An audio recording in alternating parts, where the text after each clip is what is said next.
Good evening everyone and welcome back to our channel. I am Twinkle Quatra from IME Law College and currently a legal intern at Lexis and Company, and today the topic that I am going to start is Indian democracy and internet curfew. On the in the past cases we have seen that the government has always banned the internet in the name of public peace and also in the name of maintaining laws and orders. But is it right in the democratic country to always shut down the internet and shut down the voices of the nation or the youth or the people? No, not every time, right?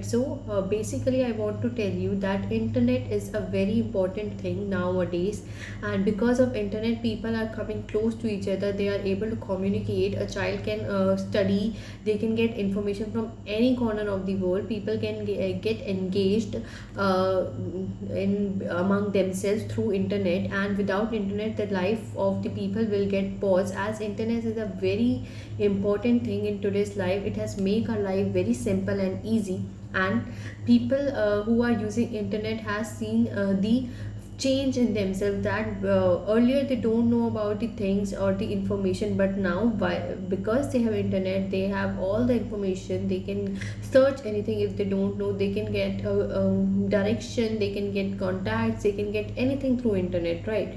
So this internet basically is a very very important thing. And also I would like to tell you that over the year India has been in a second position, or it is ranked second in the usage of India after China. China remains the one only. And now India is at the second position. And also because people in India are using so many internet, there comes the disadvantage that government can shut down the internet whenever it wants. And also in doing that, the government is at the first place. As it is a democratic country, I don't feel like that internet should be closed every time, and government should, you know, they are not going, the people who are using internet for their voices, for their rights, are suppressed by the government. And now let's just know that what is internet shutdown. So it is internet shutdown is also known as blackouts or kill switches. It occurs when an entity like a non-state government, non-state or a government deliberately manipulates access to the internet or certain app to control the flow of data in that particular region. That means they are doing internet shutdown. Now there is an NGO that focuses on a digital right, and according to that NGO, the definition of internet shutdown is an intentional disruption of internet or electronic communications, rendering them inaccessible or effectively unstable for a specific population or within a location, often to exert control over the flow of information. A specific region population is suppressed deliberately by the government so that they can have the control of the flow of information in that particular region or in from that particular population. Now there are law regulating right to internet and it's shut down. So there our constitution makers have always made the constitution flexible to at the will of the people. They have always seen people as the first concern, and after that they have made constitution. So there is a case of Anuradha Pasin versus Union of India, in which the Supreme Court held that internet is a part of fundamental right under Article 19 subsection 1A of the Constitution. And also there is a case of Fahim Shirin RK versus State of Kerala, and the Kerala High Court in this case declared that the right of internet as an integral part of the education under 21, and the right of privacy under Article 21 of the Constitution.